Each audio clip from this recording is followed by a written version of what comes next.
Merci Hélène, bonjour à tous. Donc, comme vous le savez, le MitraClip reproduit la technique chirurgicale proposée par Alfieri de suture bord à bord des deux feuillets mitraux, bien sûr sans anneau. C'est une technique assez sophistiquée qui permet de se repérer, de se mobiliser dans tous les plans de l'espace avec un système de capture des feuillets mitraux et de largage du clip pour reproduire la technique d'Alfieri. Elle se fait sous anesthésie générale, sous contrôle échographique 3D, dont le premier temps est cathétérisme transseptal, on franchit la valve mitrale, et une fois qu'on est sur le versant ventriculaire des feuillets, on les capte de façon à larguer le clip et à les attacher l'un à l'autre. C'est probablement la technique percutanée pour laquelle on a le plus de données de la littérature et le plus de patients qui ont été traités, puisque depuis la première implantation en 2003, on a eu l'étude prospective randomisée Everest publié en 2011, on a eu le marquage CE, on a des registres qui groupent plusieurs centaines de patients et au total, il y a plus de 16 000 patients qui ont été actuellement traités par le MitraClip. Je reviens sur l'étude randomisée Everest, publiée en 2011, qui a comparé le MitraClip à la chirurgie, remplacement valvulaire ou plastie, pour souligner qu'il s'agit de patients sélectionnés dont l'âge moyen était de 65 ans, qui avaient peu de comorbidité, qui avaient une fraction d'éjection conservée, et surtout, pour les 3/4, avaient une fuite mitrale primitive et seulement un quart une fuite mitrale secondaire. Quoi qu'il en soit, en termes de sécurité, il n'y a pas de différence. Le MitraClip n'est pas inférieur à la chirurgie, qu'il s'agisse des décès, des événements cardiovasculaires majeurs, et la supériorité apparente du MitraClip sur la chirurgie est artificielle, uniquement obtenue en prenant en compte la nécessité de transfusion. Par contre, à 1 an, en ce qui concerne l'efficacité, vous voyez que 20% des patients du groupe MitraClip ont dû être opérés en raison d'une fuite mitrale résiduelle.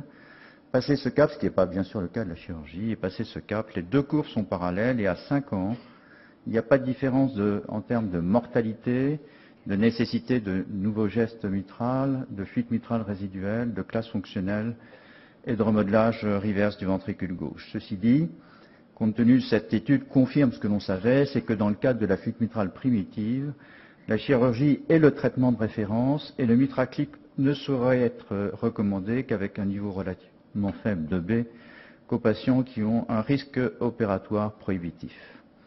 Tout à fait différent est le problème des fuites mitrales secondaires parce que dans ce contexte, les indications chirurgicales sont discutées, comme vous le savez, tout au moins lorsqu'il n'y a pas une viabilité avec possibilité de revascularisation coronaire.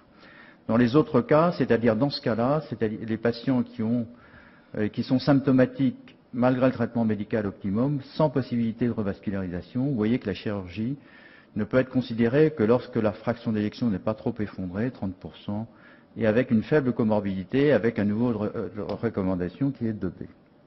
Il y a donc toute la place pour les techniques percutanées, et ceci est représenté par le registre Everest, qui s'intéresse donc à des fuites mitrales secondaires. Vous voyez que la population est complètement différente de l'étude Everest. Ce sont des patients qui sont âgés, qui ont des comorbidités avec un Euroscore qui est en moyenne de 23%, qui sont très symptomatiques avec des dysfonctions ventriculaires gauches, 567 patients.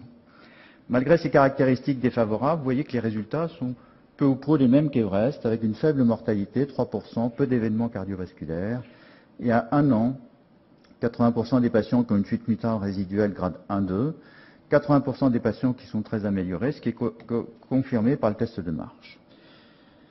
Et donc, ceci explique le glissement des indications du clip mitral avec actuellement la majorité des patients qui sont traités pour des fuites mitrales secondaires.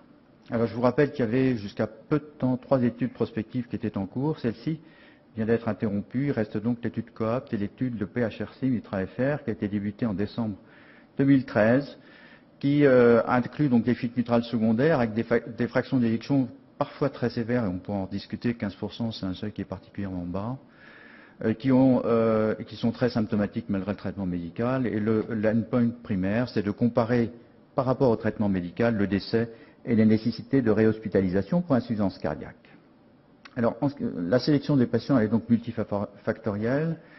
Fuite mitrale primitive ou secondaire, sévérité de la fuite, anatomie et mécanisme, retentissement sur les cavités gauches, faisabilité technique et risque opératoire. Il n'est pas très difficile de différencier les fuites mitrales primitives avec un prolapsus rupture de cordage, des fuites mitrales secondaires, avec une dilatation, une dysfonction ventriculaire gauche, un aspect de tenting de la valve mitrale dont la sévérité est liée à la traction sur la valve et l'appareil survalvulaire par les parois, dont la sévérité est corrélée à la sévérité de la régurgitation mitrale. Plus difficile est la quantification de la régurgitation, qui repose, comme vous le savez, sur des critères composites. Le critère le plus validé actuellement, c'est la PISA, en notant que les seuils de sévérité sont différents pour les fuites secondaires des fuites primitives, 20 mm² et un volume régurgité par battement de 30 ml pour les secondaires, contre 40 et 60 pour les primitives. Ce qu'il faut souligner, et ceci est lié au fait que la géométrie de la PISA n'est pas pareille, elle est elliptique dans les formes secondaires, et elle est elliptique dans les formes primitives, elliptique et hémisphérique dans les formes primitives. Ce qu'il faut souligner, et en particulier dans les fuites mitrales secondaires, c'est l'influence des conditions de charge, de la pression artérielle, de la fréquence cardiaque, de la présence d'une arythmie, médication, sédation.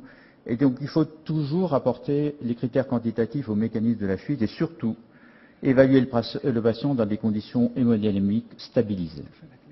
En ce qui concerne les critères anatomiques, ils diffèrent selon les fuites mitrales primitives ou secondaires. Dans le cas des fuites mitrales primitives, ça c'est les critères Everest. C'est la hauteur du gap, moins de 10 mm, et la largeur du prolapsus, moins de 15 mm. Et ici, un exemple de gap peu important qui est a priori une bonne indication, ça c'est une forme un peu moins favorable. Et dans les formes secondaires, ce sont la longueur de la captation d'au moins 2 mm, la hauteur de coaptation qui doit être de moins de 11 mm, une fuite qui est plutôt à 2P2, une surface mitrale qui est supérieure à 4 cm² et une longueur de feuillet de plus de 1 cm. Ça, c'est des exemples de formes pas très favorables avec une hauteur de coaptation qui est à près de 13 mm. Ce qu'il faut souligner, et ça c'est l'expérience, c'est les auteurs allemands qui font beaucoup de mitraclip et qui ont montré qu'en fonction de l'expertise, on pouvait sans doute étendre les indications du mitraclip. Ça, c'est les formes, les indications idéales retenues dans Everest. Et actuellement, avec l'expérience, on peut également réaliser du mitraclip dans des fuites mitrales plutôt dans les zones commissurales, y compris quand il existe des calcifications pour autant qu'elles ne soient pas trop importantes et qu'elles soient en dehors de la zone de grippe. On peut descendre la surface mitrale à 3 cm², la longueur du feuillet à 7 mm, la hauteur de coaptation à plus de 11 mm, et la largeur du prolapsus à plus de 15 mm, pour autant qu'il y ait suffisamment de surface d'anneau pour permettre l'implantation de 2 voire 3 clips. Reste des contre-indications, l'endocardite, les clefts, les calcifications importantes en particulier qui intéressent la zone de grippe, les surfaces réduites, moins de 3 cm², gradient de plus de 5 mm, la longueur de feuillet de moins de 7 mm, et les formes rhumatismales ou les barlots étendus. Ça, c'est un exemple de bonne forme avec une fuite à 2P2 par prolapsus localisé à 2P2. Et ça, c'est des exemples de contre-indications, soit avec des clefts, soit avec une surface qui est trop petite dans une forme rhumatismale, soit avec un gap qui est trop important. En ce qui concerne la faisabilité technique, c'est l'accès transseptal qui dépend de la mobilité de l'anévrisme du septum interauriculaire, de la présence d'un patch, de thrombus dans l'auricule. Ça, c'est des contre-indications à un clip mitral. 2 exemples pour finir. Un patient de 58 ans, pas très âgé, mais qui a une longue histoire, un long passé coronaire, avec des pontages, avec une dilatation, qui est en insuffisance cardiaque réfractaire malgré le traitement médical optimum, qui a 7 IRM qui montre un VG très dilaté avec une fraction d'éjection à 20%, un rehaussement tardif de toute la paroi inférieure qui n'est pas viable, en écho une fraction d'éjection 30%, le remodelage 70 mm de diamètre télédiastolique, la fuite mitrale sévère, une surface d'orifice régurgitant à 35 mm², une HTAP à 50 mm de mercure. Et ça, c'est un aspect caractéristique de fuite mitrale fonctionnelle, avec une restriction de cinétique des 2 feuillets mitraux. Vous avez ici, après l'implantation du clip, les 2 hémi-orifices, et vous avez le résultat final avec 2 tout petits jets qui persistent dans chaque hémi-orifice, avec le clip qui est ici. Donc un bon résultat, l'efficacité en termes de régurgitation. Un autre exemple, une patiente de 79 ans, symptomatique pour l'insuffisance cardiaque, un petit format, 36 kg en 1,56 m, et surtout un thorax hostile avec antécédent de cancer du sein, radiothérapie, et l'Euroscore ne reflète pas le risque chirurgical. La fraction d'éjection est bonne, la fuite mitrale est sévère par prolapsus avec une dilatation atriale et une HTAP importante. Vous avez ici le prolapsus qui prédomine sur la valve postérieure, avec une fuite mitrale qui est une fuite mitrale volumineuse. Et vous avez ici le résultat final avec le clip, avec un petit jet dans chaque orifice, ici en échographie 3D, le clip central et 2 petits jets de régurgitation. Et vous avez ici le contrôle échographique à 48 heures, vous voyez qu'il persiste une ballonisation mais il n'y a plus de prolapsus, le clip est ici et la fuite mitrale est toute petite. En conclusion, on dira que la sélection des patients est multifactorielle. Elle dépend du statut clinique, de l'âge, des comorbidités, de l'espérance de vie. Et a priori, il faut que l'espérance de vie soit supérieure à 1 an pour envisager un clip mitral. Il ne faut pas faire ça dans le contexte de l'urgence chez des patients en état hémodynamique instable. La sévérité de la dysfonction ventriculaire gauche est un problème et on peut se poser la question de la récupération et de l'utilité, enfin de la récupération d'une fraction d'éjection à 15% et du pronostic. De la même manière, on ne parle pas tellement du ventricule droit et ce n'est pas un critère d'exclusion dans l'étude MITRA-FR. Mais quand on voit certains patients avec des dysfonctions, des cavités droites très dilatées et des dysfonctions ventriculaires droites très sévères, on peut également se poser des questions. La faisabilité technique, les thérapeutiques alternatives, chirurgie, transplantation.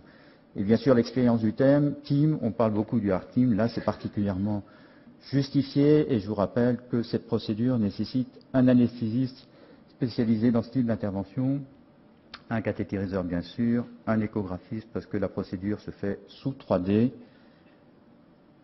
des infirmières et éventuellement un chirurgien. Je vous remercie de votre attention.